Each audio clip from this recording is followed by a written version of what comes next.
Bonjour à tous, je suis Mickaël Raymond, entrepreneur et auteur de fiction, et je vous souhaite la bienvenue dans Double Vie, un podcast qui tend le micro aux voix de l'imaginaire, autrices, auteurs, scénaristes, celles et ceux qui créent des univers de fiction. Aujourd'hui, j'ai le grand plaisir de recevoir Jean-Laurent Del Socorro.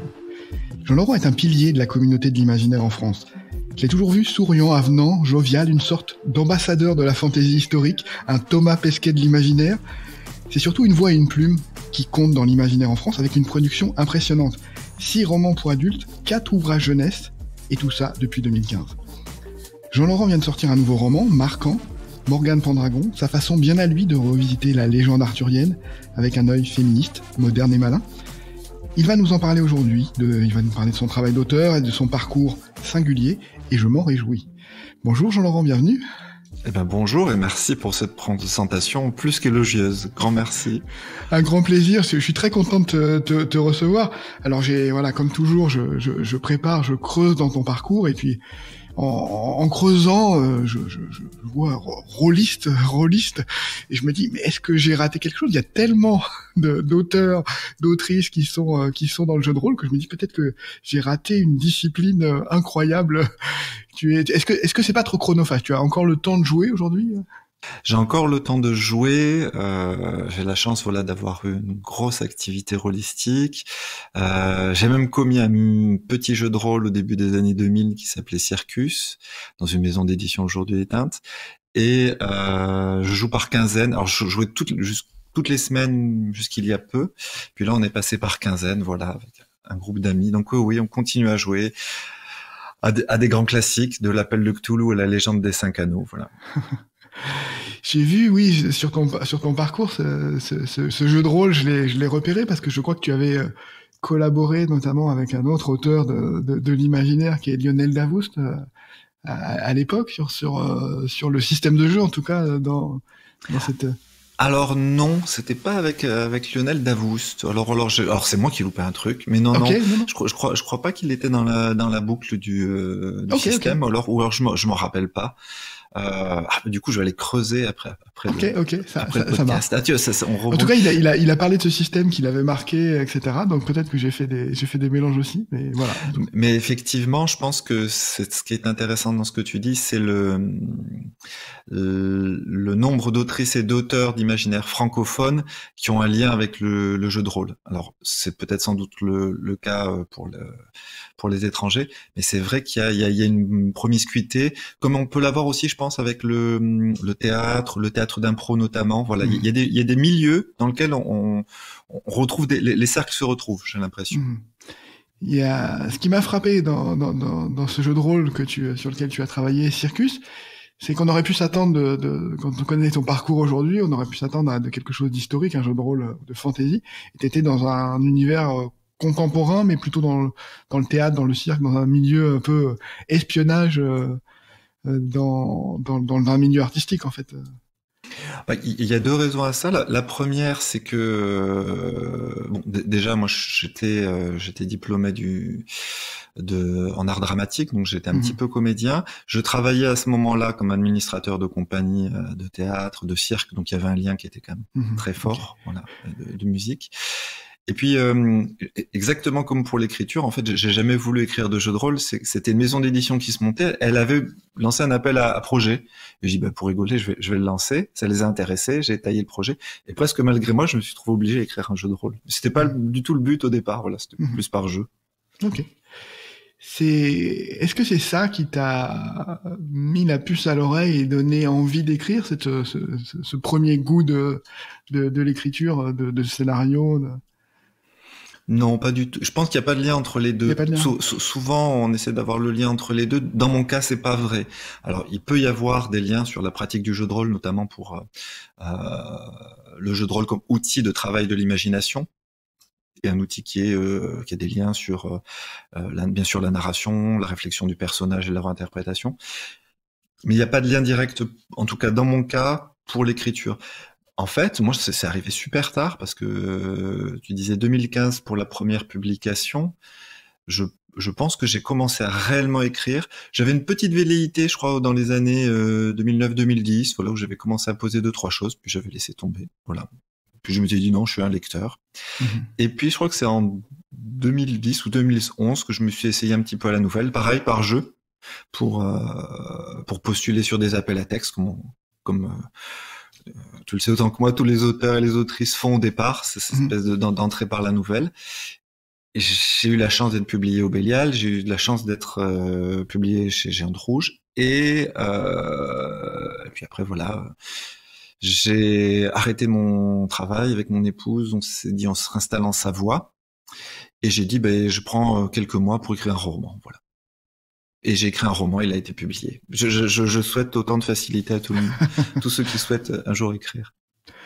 Oui, quand je disais 2015, effectivement, tu as écrit des nouvelles avant, et t'étais plutôt dans celle que j'ai trouvée, en tout cas, était plutôt dans le genre science-fiction, c'était plus, tu t'es essayé d'abord à ce genre d'écriture, je crois.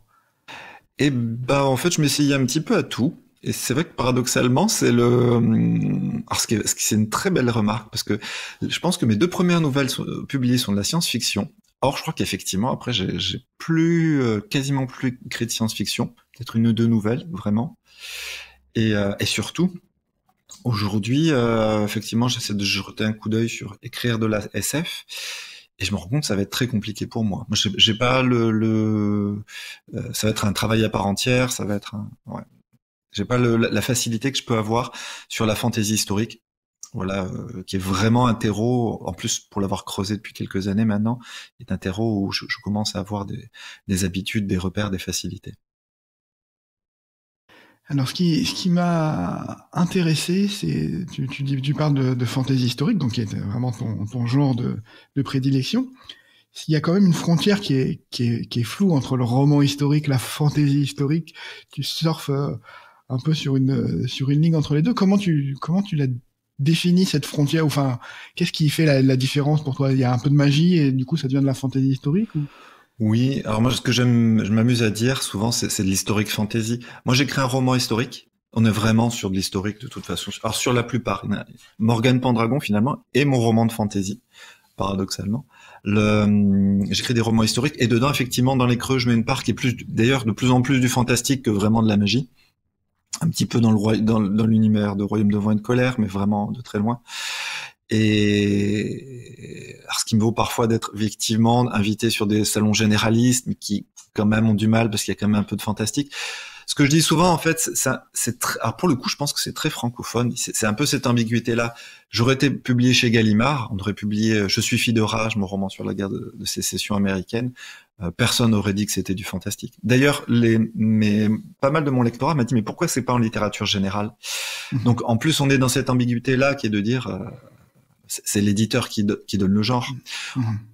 En plus, on le voit sur ces dernières années où la littérature générale sort des uchronies. Oui. Voilà, certaines ont même le concours, à ce qu'il paraît.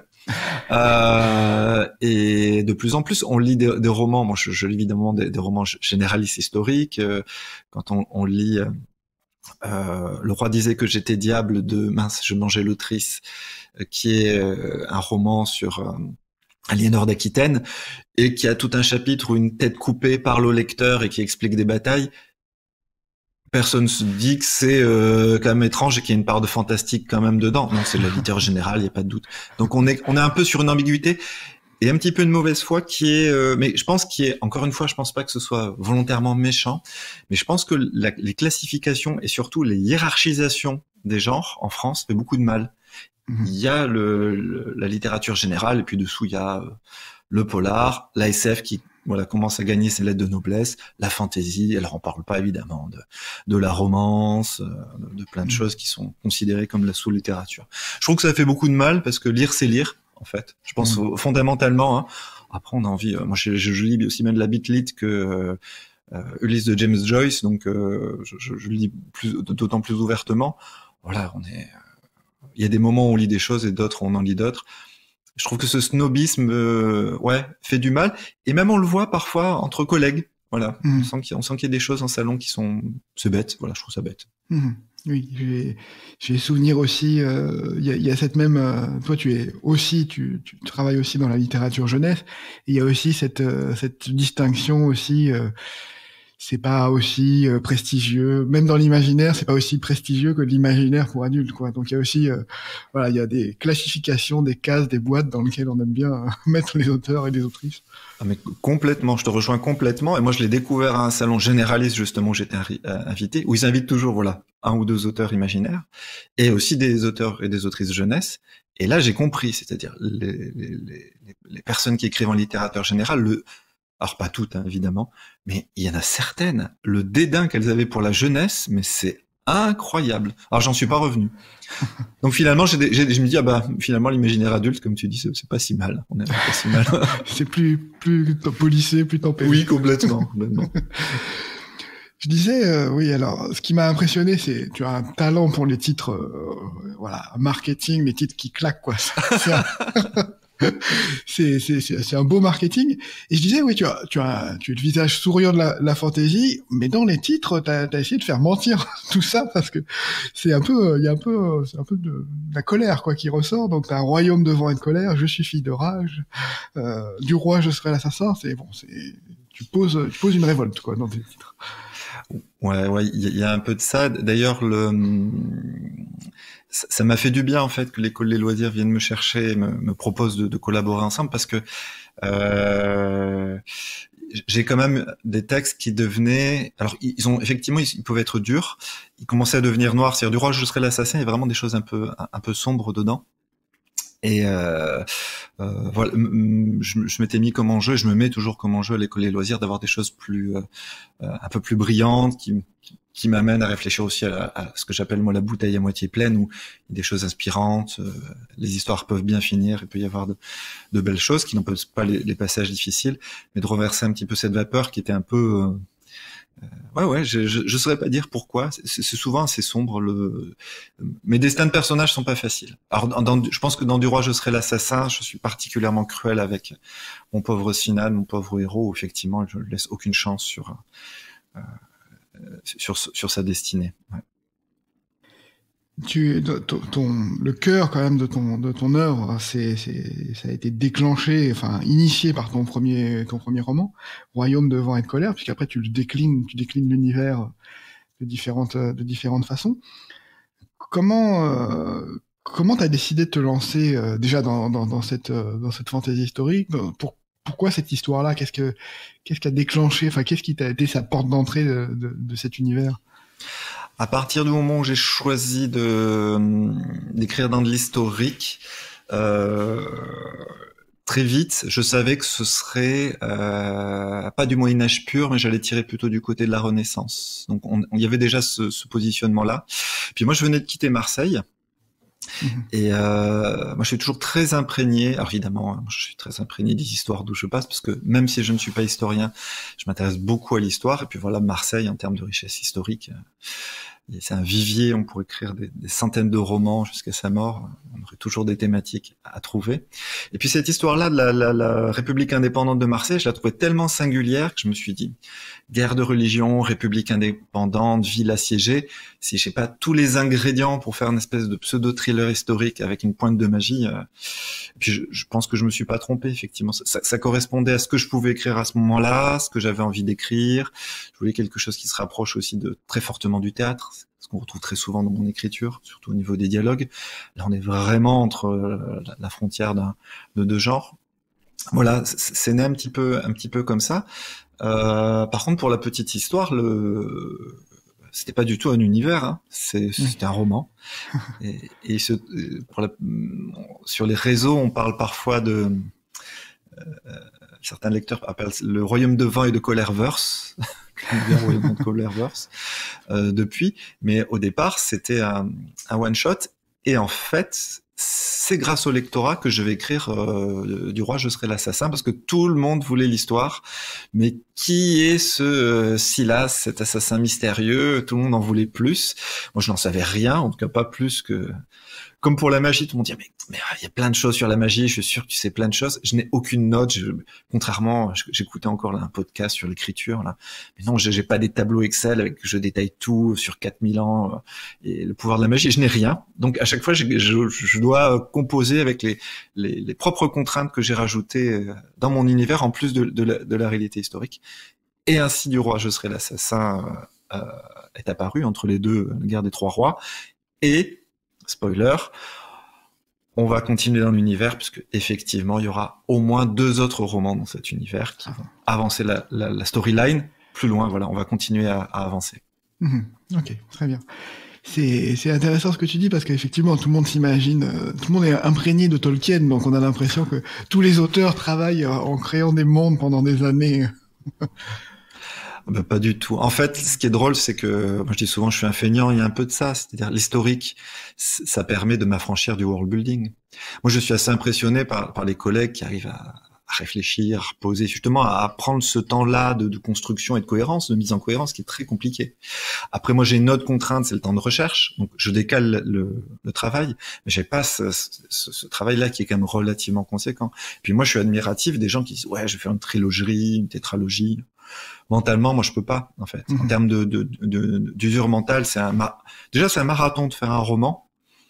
En plus de faire plusieurs tomes, je pense que c'est une énergie, c'est une énergie que aujourd'hui encore je n'ai pas, je pense. Oui, ça émerge presque organiquement. C'est si tu es prêt, tu le fais à la suite. Ouais, c'est ça. J'ai des souvenirs de discussions avec Christelle Dabos, qui disait que son éditeur était venu la voir en lui disant, est-ce que on pourrait faire le dictionnaire de ton univers, on prend toutes tes notes et puis on fait quelque chose. Mais j'ai rien à vous donner. Ouais. Ça, c'est très chouette, c'est génial. Elle connaît les îles qu'elle a créées, etc. Et puis voilà, que les parties visibles de son univers, donc c'est un peu la même démarche.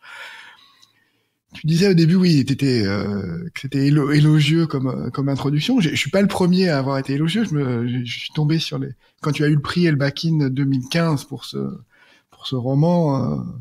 C'était également très très élogieux. Voilà, tu as eu dès ce premier roman, tu as eu une belle reconnaissance par les critiques de l'imaginaire français.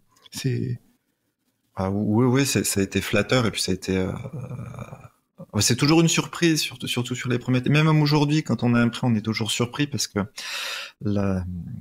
globalement, pour être un lecteur, moi aussi, il y a quand même de très belles choses qui émergent. On est quand même sur une période où on a vraiment un vivier. En fait, j'ai l'impression que quelque chose qui émerge dans l'imaginaire francophone là sur ces 10 dernières années. Donc on est très flatté d'être de surnager au-dessus de quand même de belles plumes et de beaux textes.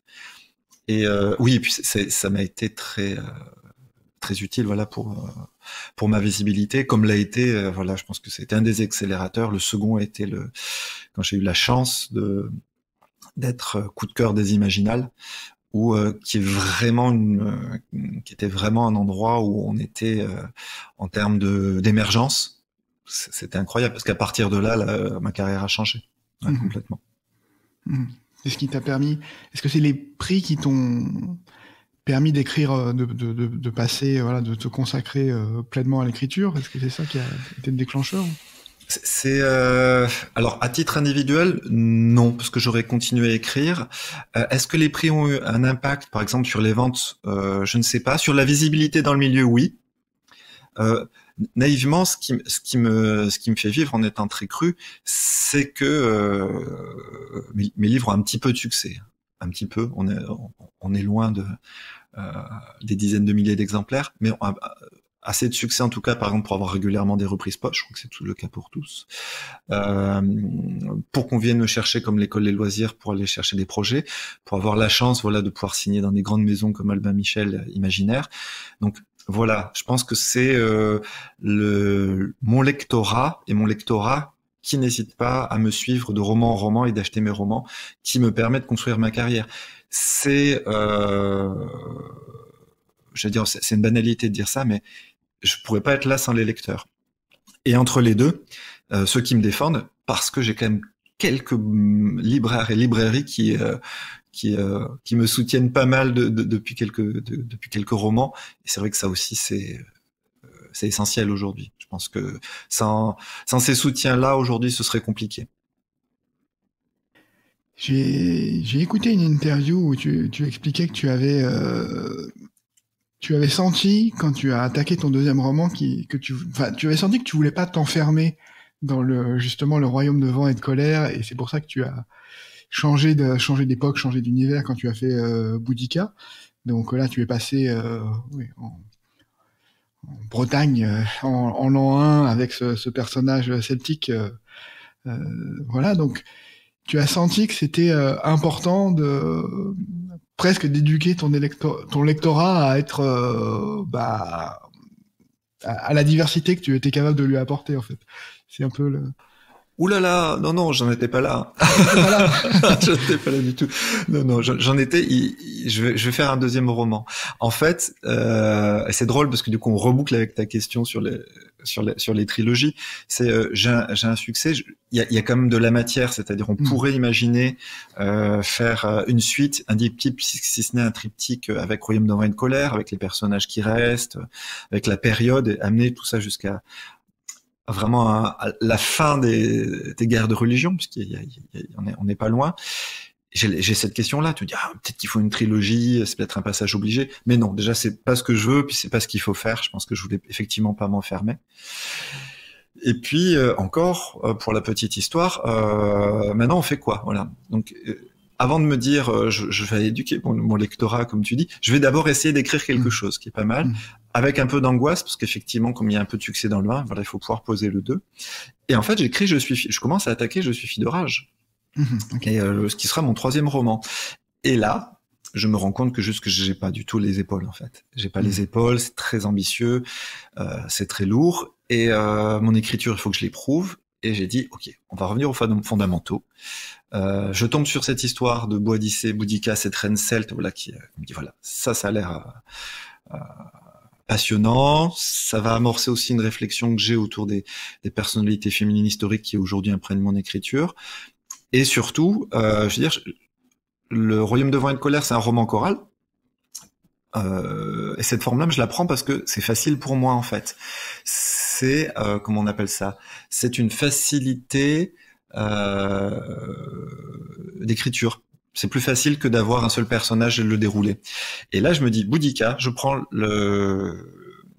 dis, ça y est, tu t'entraînes à être un auteur, tu prends les difficultés que tu n'as pas assumées sur le premier, tu prends un texte de bout en bout, un seul personnage féminin, pas de flashback ni quoi que ce soit, quelque chose de linéaire, la construction d'un personnage. Eh ben, j'en ai bavé, ça a été ultra dur. Mais vraiment, ça a été super dur. Mais je pense que ça a été nécessaire de faire ce travail-là, qui était presque, voilà, un travail imposé, que je m'imposais en tout cas, et qui a permis, voilà, d'amener plus loin mon écriture. Après, en mélangeant cette expérience-là avec l'expérience chorale de Je suis fille de rage, j'avais un peu plus d'épaules pour attaquer Royaume de Vin et de Colère. J'avais un peu plus d'épaules pour attaquer Je suis fille de rage. C'est intéressant ce que tu dis sur le roman choral, parce que quand on peut se dire, comme il y a plusieurs personnages, c'est plus compliqué, il faut créer plusieurs lignes narratives, etc. Donc on peut se dire c'est plus compliqué à construire, en fait. Et donc alors naïvement, ça va pas être une vraie réponse, mais c'est un peu comme architecte et jardinier. Je pense qu'on a des prédispositions, et naturellement on va sur ces prédispositions. Moi, je fais pas de plan, donc je suis jardinier, et spontanément, j'ai plutôt tendance au récit choral, parce que très vite, ça permet d'avoir un puzzle. Intellectuellement, c'est plus facile pour moi de rassembler un puzzle que d'étirer une ligne narrative. Aujourd'hui, j'écris des romans finalement où il y a qu'un seul personnage, et c'est narrativement linéaire, comme Du roi je serai l'assassin. Et aujourd'hui également, de la même façon que je voulais pas m'enfermer dans un genre, je voulais pas m'enfermer dans une technique, il m'arrive de faire des plans. Voilà, ça a été le cas. Une pour toutes à l'école des loisirs, ça a été le cas. Mon nouveau à l'école des loisirs, ça a été le cas. Bon, j'ai essayé avec Morgane Pendragon, mais ça a tenu. J'ai fait un premier jet de plan, mais au bout de 2 chapitres, il a explosé, donc ça n'a pas marché. Mais voilà, donc il y a de la même façon, je pense que l'écriture évolue. Je pense que l'approche de l'écriture, elle évolue. En tout cas, moi, j'ai besoin de ça. Je m'interroger sur mon écriture, quels outils, augmenter l'empan de l'écriture, continuer à lire, aller chercher d'autres formats de lecture, les littératures générales, mais autre chose, ainsi de suite, du manga, voilà, les autres formes d'écriture. Je pense que c'est ce qui nourrit ma propre écriture, et ce qui m'évite de pas naïvement, m'enfermer dans le cliché de moi-même, ne pas refaire 10 fois la même chose. Voilà. Ce qui est aussi intéressant, tu mentionnais l'influence du théâtre tout à l'heure dans la construction notamment des dialogues. Il y a aussi cette dimension, la dimension chorale, c'est aussi l'influence du théâtre, puisqu'il y a les personnages. Il y a plusieurs personnages qui vivent et qui ont une importance, qui tiennent la scène, en fait, en quelque sorte. T'as tout à fait raison. Ouais, c'est très juste. Il y a moi, je parle souvent de distribution dans mes propres romans. On est là-dedans. Et d'ailleurs, ça donne une certaine couleur au dialogue, et ça donne une certaine couleur quand je fais par exemple des extraits lus de mon texte, où tout d'un coup les dialogues, surtout quand ils peuvent être un peu longs et sans incise indicative, tout d'un coup, effectivement, on est dans autre chose. On se retrouve, il y a une oralité très forte, on a quelque chose. Et évidemment, ouais, tu as raison, on est à cheval entre parfois le théâtre et le romanesque. Mais ça m'intéresse. C'est pour ça, si je bouge beaucoup de choses, il y a très peu de chances que je quitte le récit à la première personne du présent, parce que ça, je pourrais plus l'avoir si je bouge. Oui, l'emploi du présent, c'est aussi proche de la théâtralité. Complètement. On est spectateur de ce qui se passe maintenant, quoi, de ce qui se déroule. Donc, ouais, ok, super intéressant. Tu as, après Boudica, donc, tu t'es lancé dans Je suis fille d'orage. Comment, alors, tu as expliqué que ça avait été douloureux et difficile. Comment on se lance là-dedans? Parce qu'on a l'impression que c'est un peu aussi la chasse gardée des auteurs américains, c'est leur panthéon à eux, et qu'est-ce qui t'a motivé pour prendre ce sujet-là à bras-le-corps? L'origine du sujet, je saurais même pas pourquoi, mais c'est vrai que j'avais envie, voilà, c'était vraiment quelque chose qui me tenait à cœur. Après, un tel projet, souvent, quand on a des projets un peu ambitieux, c'est un peu l'inconscience qui vous amène à le faire. C'est-à-dire qu'aujourd'hui, je repartirai pas dessus. Pour faire un parallèle j'aime bien faire des parallèles avec des éléments très pratiques. C'est les gens qui disent mais je vais racheter une baraque, je vais la retaper, ça va bien se passer, qui se retrouvent pendant 2 ans à faire des travaux impossibles, 2 week-ends sur 3, qui en peuvent plus, qui leur disent non mais si j'avais su, jamais j'aurais signé. C'est le même principe en fait. Et puis c'était une belle leçon d'humilité, parce qu'effectivement, comme tu dis, c'est une chasse gardée, et à raison en fait des Américains, parce que je voulais écrire un roman sur la guerre civile américaine. J'ai créé un roman inspiré de la guerre civile américaine, vu d'un auteur européen. Parce qu'évidemment, ce serait, là aussi pour faire un parallèle, c'est comme si un auteur étranger évoquait la Révolution française. Il y a tellement de choses qui infusent dans notre quotidien, dans notre identité, dans les non-dits, que à moins d'être un historien hyper pointu, je pense que c'est dur de les saisir. Donc voilà, j'ai proposé ça. Par contre, c'est un roman, malgré tous ses défauts, dont je suis particulièrement fier, parce que là, on est sur un travail historique qui était conséquent. Il a la forme que je voulais avoir, il aborde les thématiques que je voulais aborder sous la forme que je voulais aborder. Donc voilà, ça a été... je sais pas si qualitativement, effectivement, c'est le plus clivant de mes textes. Par contre, moi, je trouve que laisser transformer sur le projet que j'avais au départ et le projet que j'ai à l'arrivée. Voilà. Ça a été quelque chose qui a été pour moi un pavé que j'ai posé là. Et voilà, on dit voilà. J'en suis là, et mon imaginaire, le récit imaginaire, il est là. C'est de l'histoire imprégnée de fantastique. Voilà, ça allait aussi amorcer le tournant par rapport à ça. Où effectivement, comme tu le disais, on est dans l'histoire. Voilà. Ça, c'est mon écriture. Ça pose les bases de ce que je fais en fait. Quel est le travail de recherche? Qu'est-ce que tu lis quand tu prépares un roman comme ça? Tu lis plutôt des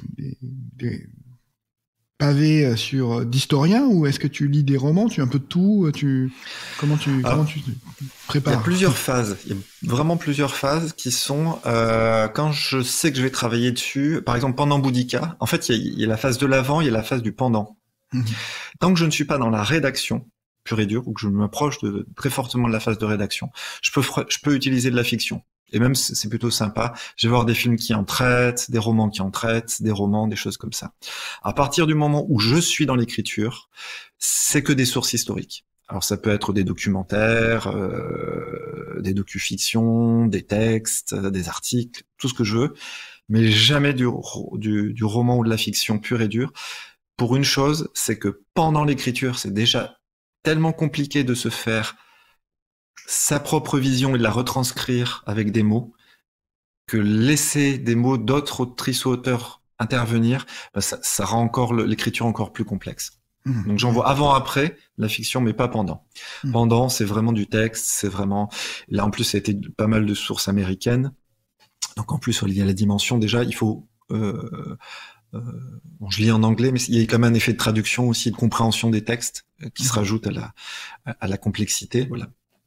Puis le vulgariser, puis en faire un enjeu narratif, puis le rendre lisible pour un lectorat, parce que je sais qu'il y a des collègues qui disent voilà, on pose et puis voilà, c'est au lecteur de faire l'effort et tout ça. Moi, j'ai vraiment la démarche du vulgarisateur, c'est-à-dire que il faut vraiment, vraiment faire tout ce qu'on peut pour que le lectorat puisse rentrer avec facilité dedans. Parce qu'il y a tellement d'enjeux dans un texte que je veux pas lui rajouter des barrières par rapport à un contexte, des choses compliquées. Ce qui veut pas dire que je baisse le niveau de difficulté. Par exemple, là, j'écris un texte sur Sparte. Les mots d'époque et les tournures d'époque, je les garde. Ça fait partie de l'immersion. Mais par contre, je donne des moyens et des contextes justement pour les rendre tout de suite appréhendables par un lectorat. La démarche, alors là, je saute un peu dans ton autre profil, mais la démarche de vulgarisateur, on la retrouve dans ton travail pour la jeunesse, parce que tu as écrit une série co-écrite avec Nadia Coste, Les Chevaliers de la Raclette, où tu es, c'est une histoire pour les enfants, mais avec une démarche vulgarisatrice, historique, que tu places dans l'histoire de la Savoie. Donc on retrouve vraiment cette démarche de vulgarisateur aussi sur ce pan-là. Oui, complètement. Puis alors là, ça a été... c'est un projet au départ, Les Chevaliers de la Raclette, qui s'appelle Aventure en Savoie, qui était initié par l'éditeur, par Jérôme Vincent aux éditions Actu SF. Puis quand j'entends parler de ça, je dis moi je suis à Chambéry, je veux absolument en faire partie. Voilà. Et avec Nadia, alors il y a toujours le mythe de la création du titre, on sait plus trop d'où ça vient, mais Les Chevaliers de la Raclette, quand on l'a eu, on a dit mais voilà, c'est ça. Mais en fait, l'idée est toujours la même en plus pour moi, c'est-à-dire que là encore je suis un forban, puisque on est toujours sur l'historique avec une pointe de fantastique. Mais là, c'est vrai que là, la démarche, comme tu dis, il y a une démarche de vulgarisation qui apparaît dans le sens où c'est faire redécouvrir un patrimoine, notamment à ceux qui habitent, or pas que, ça s'adresse à tout le monde, mais c'est vrai que ça parle d'autant plus quand on habite dans la région concernée. Et ça a été une autre démarche. Et puis cette démarche de vulgarisateur, elle apparaît aussi de façon plus directe. Moi, j'ai la chance de travailler avec une association qui s'appelle l'association Didascalie, et qui publie de temps en temps des actes de colloques, un festival de reconstitution historique qui s'appelle Festin d'Histoire, et on a la chance de publier les actes du colloque. Voilà, donc j'accompagne à la création de l'ouvrage en lui-même, le suivi, enfin bref. Et on m'a demandé sur une des éditions, d'avoir un article. Voilà, donc c'est un peu ma fierté d'avoir un article de vulgarisation auprès d'historiennes et d'historiens confirmés. Mais je trouve que c'est important, c'est quelque chose qui me tient à cœur, cette dimension-là. C'est-à-dire qu'à un moment, il y a un terme qui revient souvent dans mon approche, c'est l'approche globale. C'est-à-dire, je m'intéresse à l'histoire, je veux la partager. C'est un médium sur lequel je peux interroger mes envies, mes positions, les messages que je veux faire passer. Ça peut être romanesque, ça peut être par rapport à la vulgarisation, ça peut être par rapport au jeu, puisqu'on évoquait le jeu au début du podcast. Voilà, donc c'est la vulgarisation, c'est vraiment quelque chose qui sera amené à, j'espère, à se développer au fur et à mesure dans ma carrière. Quand tu traites toujours dans l'univers du royaume de vent et de colère, tu parles on parlait tout à l'heure du roi Je serai l'assassin, où tu prends le point de vue de ce personnage d'influence musulmane musulman donc tu traites de l'histoire de ce point de vue-là. Je me dis, quand on traite de sujets historiques, alors il y a cette partie sur l'histoire de la reconquête en Espagne, mais il y a dans l'histoire en général, est-ce que t'es pas parfois intimidé de traiter ces sujets parce que tu mets de la fiction en fait, tu mélanges de la réalité et de la fiction et tu peux être peut-être pris à partie par des personnes qui vont dire bah non ça s'est pas passé comme ça ou c'est enfin tu vois il y a une manière une sacralité de l'histoire qui peut être un peu intimidante dans la manière de traiter de façon romanesque. Alors oui, tout à fait. C'est une remarque intéressante à 2 points. La première, c'est qu'elle me permet de repréciser que j'ai quand même j'ai toujours un groupe de relecteurs. Un relectorat composé généralement par deux personnes qui font la relecture pure, voilà, ce que j'appelle le travail de pré-édito, qui donne un avis brut sur le texte, généralement que je cerne, et un ou une spécialiste historique. Donc effectivement, que ce soit sur la guerre civile américaine, qui, comme tu le faisais remarquer, quand même un sujet très pointu, ou là, ici, j'avais des relecteurs spécialisés. Effectivement, même moi, pour effectivement me dire, voilà, est-ce que je tombe pas dans un cliché, est-ce que je passe pas à côté de quelque chose, est-ce que, au moins j'ai une première validation. Ce qui n'empêche pas les erreurs, ce qui n'empêche pas effectivement cette discussion-là que tu dis, ah oui, mais vous prenez des libertés. Après, en plus, moi, j'ai un niveau d'exigence en termes d'historicité qui est assez haut.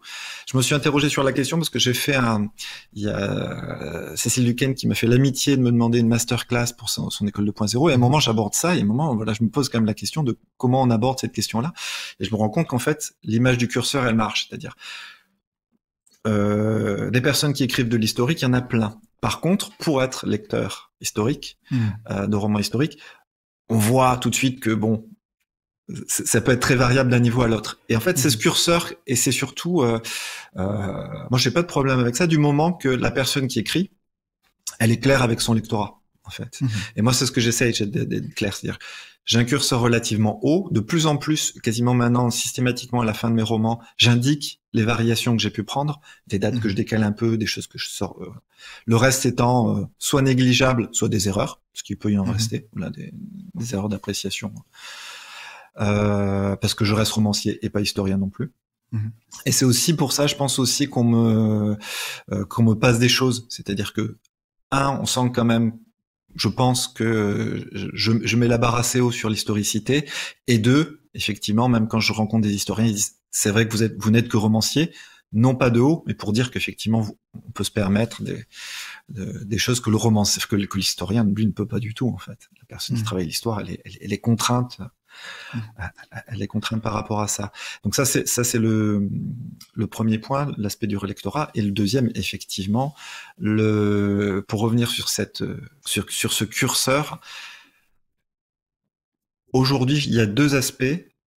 Il y a l'aspect travailler sur l'histoire ou travailler sur l'antique, parce qu'on se rend compte je me rends compte que travailler sur l'histoire, j'arrive à tenir mes engagements d'être très haut sur la véracité. Par contre, dès qu'on tombe sur la question de l'archéologie et des choses par exemple plus antiquisantes ou tout ça, c'est terriblement difficile pour moi parce que c'est presque une autre approche, presque un autre travail qui n'est pas celui de la recherche historique.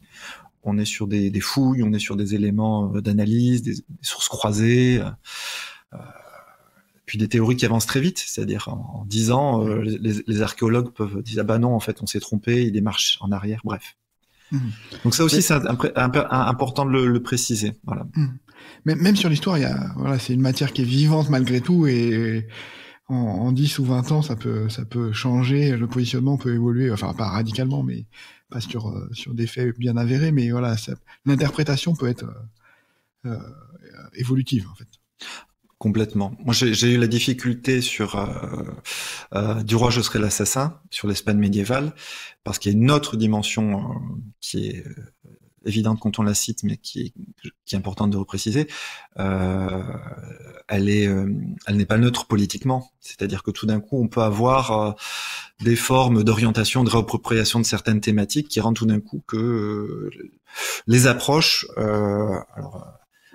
elle reste historique, mais on sent qu'il y a des biais qui viennent orienter des démarches ou des recherches. Donc voilà, par rapport à ces textes-là, comment on fait pour les repérer, voilà, pour se dire ok, on a besoin de plus de sources pour voir plus de choses, pour avoir une histoire, en tout cas à un instant T, parce que comme tu dis, c'est vivant.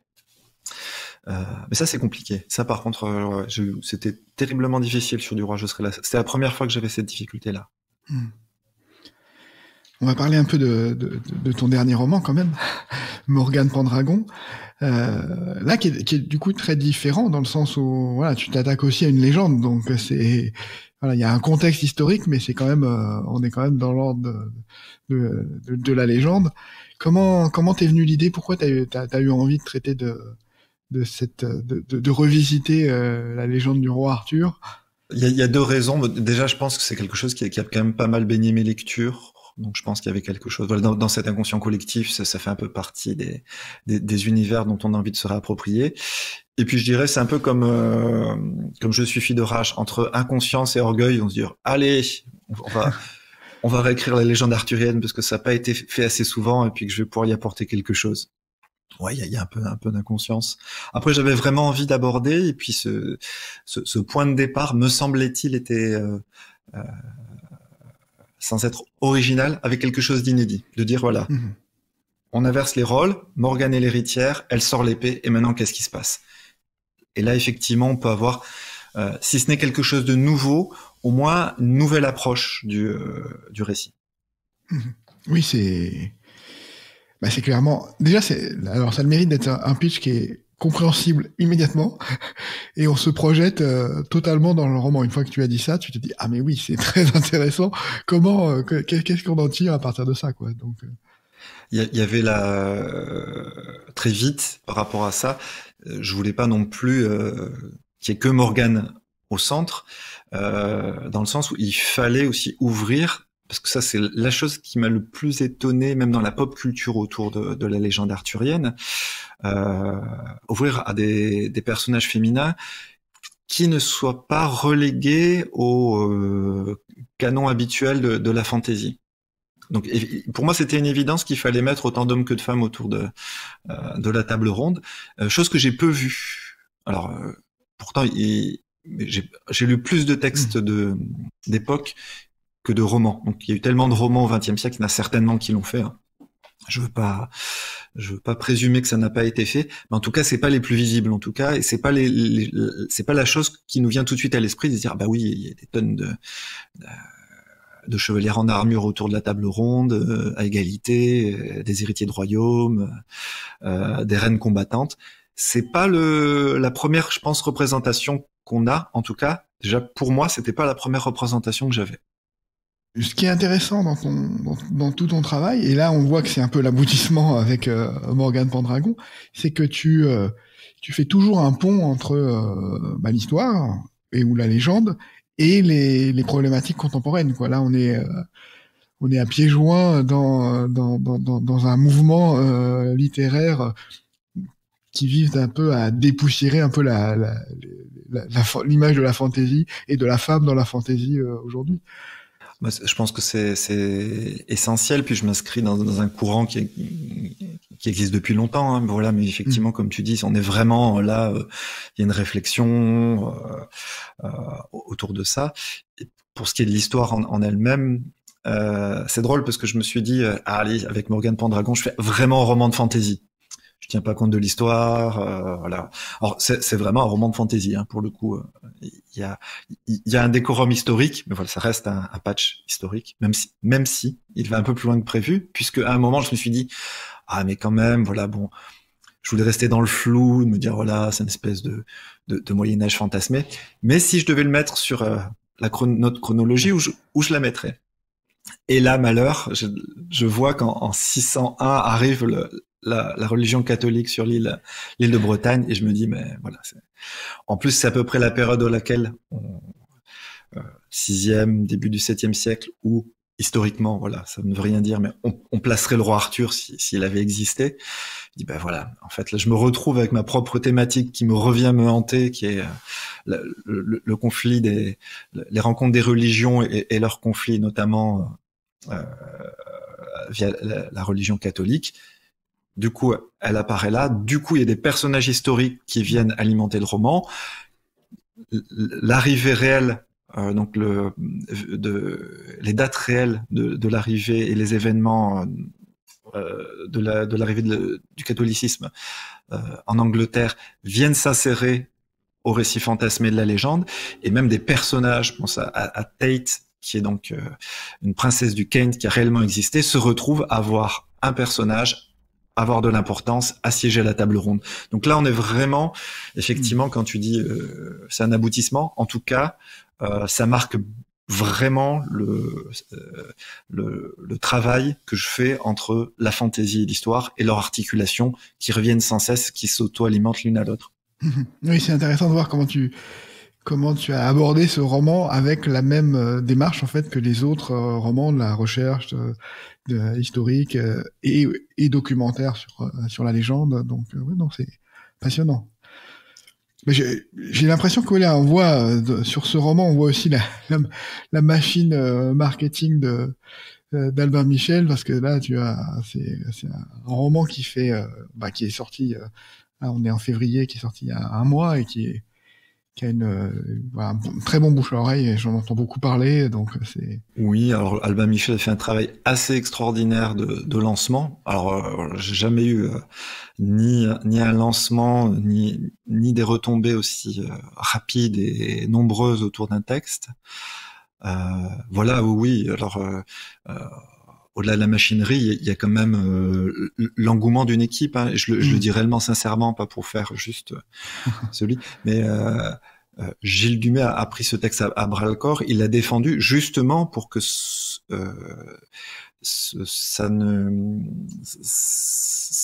aille un peu plus loin qu'Albin Michel imaginaire, et que ça bénéficie un petit peu de toute la synergie plus globale de la maison Albin Michel. Après voilà, comme tu dis, ça fait qu'un mois, c'est super. Je suis ravi, tout se passe très bien. La vie d'un roman, elle est tellement fluctuante. J'espère qu'on en reparlera dans un an et que je serai toujours aussi enthousiaste dessus sur cette aventure. Voilà, tout est là. J'ai un lectorat qui répond présent. Il y a plutôt des bonnes critiques, certaines qui sont moins bonnes. Ça fait partie du jeu, et en tout cas, il y a plutôt un bel enthousiasme autour. Je pense que, indépendamment de la qualité elle-même du texte, qu'on peut apprécier ou pas, qu'on peut aimer ou pas, ça rejoint un peu ce que tu dis. Il y a un compliment qui revient, et à mon avis, qui me dit que j'ai pas tout raté, c'est je fais rentrer la légende dans une modernité du 21e siècle. Et rien que ça, voilà, je me dis, ok, là, on est sur un texte qui n'est pas une réécriture avec les biais qu'on pouvait attendre autour de ce type de texte, mais on a vraiment quelque chose... tout un lectorat peut s'y retrouver dedans. Un lectorat plus large qu'avant. Je sais pas si tout encore peut... Mais en tout cas, un lectorat plus large, oui. Oui, non, c'est vraiment ce que j'ai perçu et qui revient régulièrement, c'est un vrai travail de modernisation. Donc il y a un vrai effort, et on voit le travail de recherche et que tu as fait autour de la légende là, dont tu parlais précédemment. Donc non, bravo. Là, tu parlais déjà de la suite et de tes prochains projets. Tu parlais de Sparte. C'est ton prochain univers, décor. Alors, on est parti pour les prochains projets. Alors, il y en a plein, mais je vais en évoquer que deux, parce que c'est ceux qui vont arriver vraiment de façon proche. Il va y avoir alors le manuscrit est en cours de retravail chez l'éditeur, donc effectivement c'est Sparte, c'est autour de Sparte au IVe siècle avant Jésus-Christ. On est juste après, on sera à cheval entre la fin de la guerre du Péloponnèse contre Athènes, Sparte-Athènes et la paix, et on va suivre Cynisca, qui était une princesse spartiate, et voilà comment elle va émerger dans ce contexte-là, et surtout remporter une épreuve aux Jeux Olympiques antiques, puisque c'était alors réservé aux hommes, et elle va être la première à remporter une épreuve, et pas n'importe quelle épreuve, puisque c'est la course de char à 4 chevaux. Donc le quadrige. Voilà, c'est un baignure, mais avec une princesse spartiate. Voilà, elle a son nom gravé aujourd'hui sur un monument des Victoires à Sparte. Voilà qui elle était. C'est un gros travail et je suis encore dedans parce que le travail historique, donc antiquisant. Donc j'ai une historienne d'époque, Sophie Laribi-Glaudel, qui m'a beaucoup aidé parce que c'était compliqué à refaire vivre en s'affranchissant des clichés que la pop culture malheureusement peuvent nous donner. Bon, j'en ai gardé quelques-uns parce que quand même visuellement il y a des choses qui sont très intéressantes. J'ai voulu quand même justement offrir au lectorat un Sparte qui ressemble à un Sparte. Donc il y a des choses qui sont un peu différentes de ce qu'on s'imagine justement. Et voilà. Et puis je voulais là on est vraiment sur quelque chose de pareil, de très engagé sur la place des femmes, le questionnement. On est vraiment ce que j'interroge, moi, c'est ce qu'on appelle la masculinité. Donc là, effectivement, la question de ces codes à avoir si on veut atteindre certaines zones de pouvoir et ou de privilèges, les dégâts et les impossibilités dans lesquelles ça nous fait aboutir. Voilà. Donc pareil, on retrouve des questionnements très contemporains à travers le biais de l'historique. Après, masculinité, Sparte, il y avait quand même des choses qui étaient des ponts qui étaient tentants de relier. Ouais. Oui, mais ça fait plaisir d'entendre parler comme ça parce que c'est vrai que ce Sparte, on voit les guerriers, voilà, c'est les guerres quoi, c'est les guerriers sans pitié. Donc ça fait plaisir d'entendre que tu as pris un autre angle. Alors voilà, si vous avez aimé 300 le film, bah ça n'a rien à voir. Ce n'est absolument pas ça. Voilà. Ok, pour c'est faire parfait. Très court. Et ça sort en fin d'année. Ça sort en octobre pour le mois de l'imaginaire. Et voilà. Donc ça c'est le prochain. À l'école, le jeune adulte, donc à l'école des loisirs. Et là, j'ai attaqué ces jours-ci, donc c'est très frais. Le prochain roman dans l'univers de Royaume de vent et de colère. Donc là, on va être quelques années après Royaume de vent. On va suivre une certaine Axel de Thorinck qui parlera certainement au personnage. Donc quelques années, bien quelques années après. Et ça va l'amener en Angleterre. Pour la petite histoire, il y avait une novella qui était sortie, pareil, en micro-tirage chez Didascali avec un petit jeu de rôle associé. Donc ça, c'est le point de départ de ces aventures. Et on va avoir tout un récit, alors très capé d'épée, histoire secrète. Là, si vous voulez de la magie, des intrigues, des duels, vous serez servi, voilà. Et ça s'appellera Peine de mots perdus. Voilà. Ok. Donc c'est un peu référence l'esprit. Ouais. L'esprit Alexandre Dumas. Ah bah complètement. Et j'ai dit qu'il y en aurait deux. Et si vous aimez Dumas, les Trois Mousquetaires, patientez encore un peu. À mon avis, ça va arriver. Bon, bah écoute, c'est alléchant. Tu as, une belle actualité qui vient. Écoute, je crois qu'on a fait le tour. C'est surtout que on a épuisé le temps qui nous était imparti pour pas être trop long dans ce podcast. C'était passionnant, Jean-Laurent. Merci infiniment. C'était passionnant de t'entendre parler de ta méthode, de ta manière dont tu abordes tes ouvrages. Donc vraiment, je pense que j'espère que les auditeurs vont être scotchés comme je l'ai été. Un énorme merci à toi pour l'accueil dans le podcast. Et puis, mais j'en profite pour remercier tout mon lectorat. Écoutez, ça fait toujours plaisir quand je reçois vos messages. Ça fait toujours plaisir quand vous répondez présent. Et puis, voilà. N'hésitez pas en salon à venir me recroiser. Ce sera toujours avec plaisir. Ben oui, je pense que les fans là vont être contents d'entendre que y a la suite du Royaume des vents et de colère arrive, donc voilà, ça va leur faire plaisir. Merci beaucoup, et puis au plaisir de se croiser dans un des prochains événements de l'imaginaire. Merci. Merci, au revoir. Au revoir.